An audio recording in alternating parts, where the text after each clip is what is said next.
यह बुक पढ़ रही थी हरिशंकर परसाई जी की, जो कि 1975 से लेके 1989 के बीच में लिखी गई है। ठीक है, तो आप सभी को याद होगा, जानते भी होंगे कि इस समय इमरजेंसी का दौर चल रहा था। 21 महीने की इमरजेंसी थी 1975 से 1977 के टाइम पे। ठीक है, तो ये देखिए, मैं इस किताब का जिक्र कर रही हूँ, क्यों कर रही हूँ, ये देखिए यहाँ पर लिखा हुआ है और आराम से पढ़िए।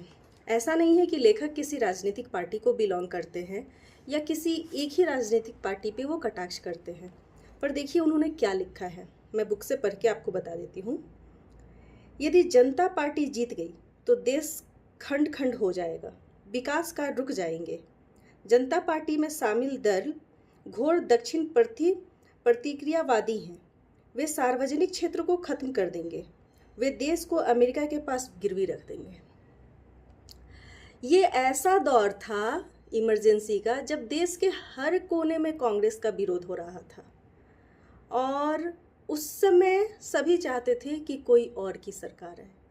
फिर भी इस किताब में क्या लिखा हुआ है आप देख सकते हैं।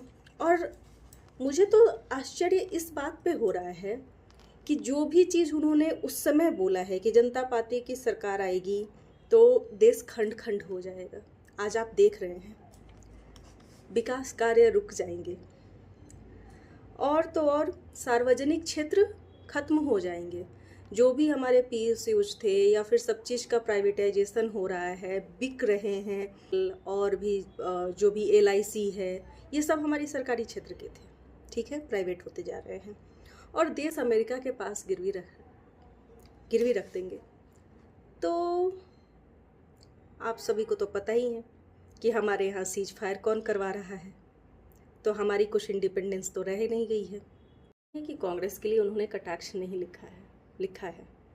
उस समय का जब दौर था इमरजेंसी का, तब जो है उनकी पैर टूटी हुई थी, और जनता पार्टी के जो नौजवान हैं, कार्यकर्ता हैं, उनके पास पहुँचे और उनसे बोले कि आप बस एक काम कीजिए, आप बोल दीजिए मंच पे आकर के कि जो मेरा पैर टूटा है उसमें कांग्रेसी का हाथ है। उन्होंने इनकार किया। मैं ऐसा क्यों बोलूं? जनता पार्टी के लोग ने बोला रेट क्या है बताओ। उन्होंने कहा मैं कोई, छोड़िए उन्होंने क्या कहा, यदि आप इंटरेस्टेड हैं तो इस बुक से पढ़ लीजिएगा कि मैं कोई डैश हूँ जो मैं अपना रेट बताऊं। मेरा कोई रेट नहीं है, मैं ऐसा नहीं बोल सकता हूँ। फिर वो लौट गए, उन्होंने कुछ पैसे भी ऑफ़र किए और वो लौट गए। फिर कांग्रेस वाले भी आए, उन्होंने भी सेम बात कही कि आप जनता दल के लिए बोल दीजिए कि उनकी वजह से आपकी पैर टूटी हुई है।